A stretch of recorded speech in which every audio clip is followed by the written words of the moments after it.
Les indignés de Wall Street, et maintenant, ils se sont fait leur place à Québec, à Montréal. On a nos indignés québécois. Éric Duhem, bonsoir. Bonsoir, Mario. Commençons par l'état de situation. Oui. Montréal, Québec, il y a des campements qui sont après devenir permanents. Oui, exactement. Bien, écoutez, tout ce mouvement-là a commencé aux États-Unis, on le sait, là, dans le quartier financier de New York, sur Wall Street. Ils se sont mis là, ils ont commencé à faire une revendication américaine. Puis là, tranquillement, au Québec, ça a commencé à nous envahir. Là, on a vu ça apparaître à Montréal, au Square Victoria, à Québec, au Jardin Saint-Roch. Et là, ils sont en train de s'installer de façon permanente. En fin de semaine, à Montréal, ils ont installé une base de bois pour se protéger de l'humidité pour l'hiver, à se préparer des grandes tentes par-dessus. À Québec, le maire Labaume les appuie, les applaudit, il va leur apporter l'électricité. Il va leur donner l'électricité. Ils ont commencé à Québec. Ils ont le droit de faire des feux, imagine-toi donc, en contravention des règlements municipaux qui empêchent de faire des feux dans le parc. Eux autres se réchauffer, ils sont rendus qu'ils ont le droit de faire des feux. Donc, tout va très bien pour nos indignés au Québec présentement. Bon, une des choses dont tu veux nous parler, c'est la cause ou les causes défendues aux États-Unis, puis à quel point ça s'applique pas tellement chez nous. Non, c'est ça. Ça a commencé, comme je le disais, à New York, donc aux États-Unis. On sait que les Américains viennent de traverser une période économique excessivement difficile. Ces gens-là se sont insurgés, ont commencé à manifester contre plusieurs choses. D'abord, ils dénoncent évidemment l'écart de richesse entre les riches et les pauvres qui va en s'accroissant selon eux. Et les riches qui payent pas assez d'impôts aux États-Unis. Les riches qui payent pas assez d'impôts. On a vu Warren Buffett. C'est pas le cas ici. C'est surtout pas le cas. On a vu Warren Buffett se plaindre qu'il payait moins d'impôts que sa secrétaire en pourcentage de son revenu.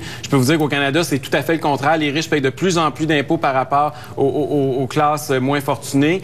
Ensuite de ça, ils dénoncent l'aide, le bail-out, le plan de sauvetage qu'il y a eu du gouvernement américain pour les banques américaines. Mais au Canada, il n'y a pas eu une scène publique qui est allée à nos banques canadiennes. Donc, c'est quelque chose qui n'existe pas au Canada.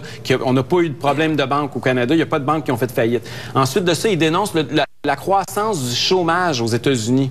Bien, au Canada, le croissement du chômage, là, à Québec, c'est 4 %, on a le plein emploi. Là. Donc, il n'y a pas de problème de chômage au Canada. Ensuite de ça, ils parlent de l'appauvrissement de la classe moyenne. C'est vrai que le revenu de la classe moyenne aux États-Unis ces dernières années a commencé à descendre un peu. Au Canada, on a continué à augmenter notre revenu. Ensuite de ça, il parle, tu sais qu'il y a eu une bulle immobilière, il y a eu un problème, un crash immobilier. Les maisons aujourd'hui valent moins, souvent même que l'hypothèque que les gens doivent dessus. Ici, c'est plus le contraire. C'est le contraire. Ici, le prix des maisons a continué à augmenter. Il parle de l'explosion de la dette publique. Au Canada, on est en train d'atteindre l'équilibre budgétaire alors qu'aux États-Unis, le déficit est hors de contrôle. Et finalement, il dénonce l'assurance maladie, là, les coûts d'assurance, parce qu'ils sont obligés de prendre des assurances privées qui ont augmenté de façon faramineuse. Au Québec, on a un système de santé gratuit et universel. Donc, les gens qui manifestent ici, ils savent pas pourquoi ils manifestent. Ils manifestent parce que c'est cool. Ils ont vu du monde aux États-Unis qui le font. Ils essayent d'importer des problèmes américains avec des solutions américaines à un problème qui n'existe pas, puis des solutions qui sont farfelues chez nous. C'est ça qui est un peu bizarre. C'est parce qu'ils veulent être militants. C'est parce que t'es jeune, t'as le goût d'être militant de quelque chose. S'ils veulent camper puis manifester, qu'ils décampent puis qu'ils s'en aillent aux États-Unis, mais qu'ils arrêtent d'essayer d'américaniser politiquement la société canadienne. Puis c'est bizarre parce que la gauche, historiquement, accuse toujours les gens plus à droite qui veulent plus de liberté, tout ça, d'être pro-américains, alors que c'est eux, présentement, qui sont en train d'essayer d'importer le modèle américain vers le Canada et que ça ne s'applique pas du tout à notre réalité. Il y a eu quand même quelques affaires dans leur... Ça, c'est pour la cause, dans leur comportement qui soulèvent des... D'abord, moi, je pensais là qu'il y a eu un débat il y a une couple d'années que les sans-abri avaient même plus le droit de dormir sur les bancs de parc.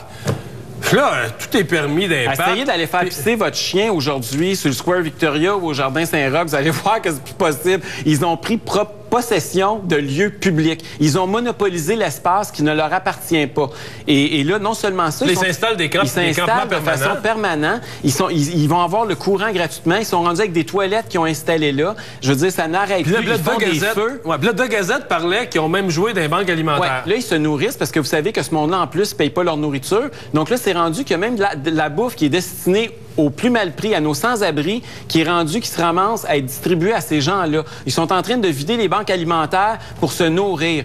À un moment donné, là, il faut appeler un chat, là. C'est plus des indignés, là, c'est des clochards. C'est du monde qui vivent au crochet de la société, qui vide les banques alimentaires, qui dorment dans les lieux publics, qui bâtissent des installations où ils n'ont pas droit, qui font des feux en contravention des règlements. Et qui représenter 99% de la population. Puis, mon œil, là. Non. Idéologiquement, ça représente le 1% là, à gauche de Québec solidaire. Ils font passer Québec solidaire pour du monde de droite aujourd'hui. Là. Donc, c'est des gens qui vraiment, là, trouvez-vous une job, allez travailler, faites de quoi, là, mais ça n'a pas de bon sens qu'on continue d'accepter ça.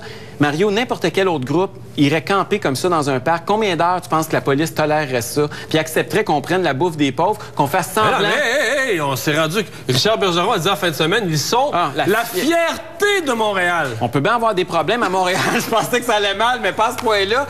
Mais Mario, imagine qu'un groupe de droite là, prendrait de la bouffe des banques alimentaires, distribuerait ça aux pauvres pour se faire une bonne image, puis que les médias seraient là à quatre pattes, à genoux. Radio-Canada trouverait ça beau, fin, intelligent. Voyons donc voir que ça marcherait. Ça marcherait pas 2 secondes. Ils te les démoliraient. Ça se reprendrait pas une journée que cette gang-là serait repartie chez eux aussi vite qu'ils sont venus.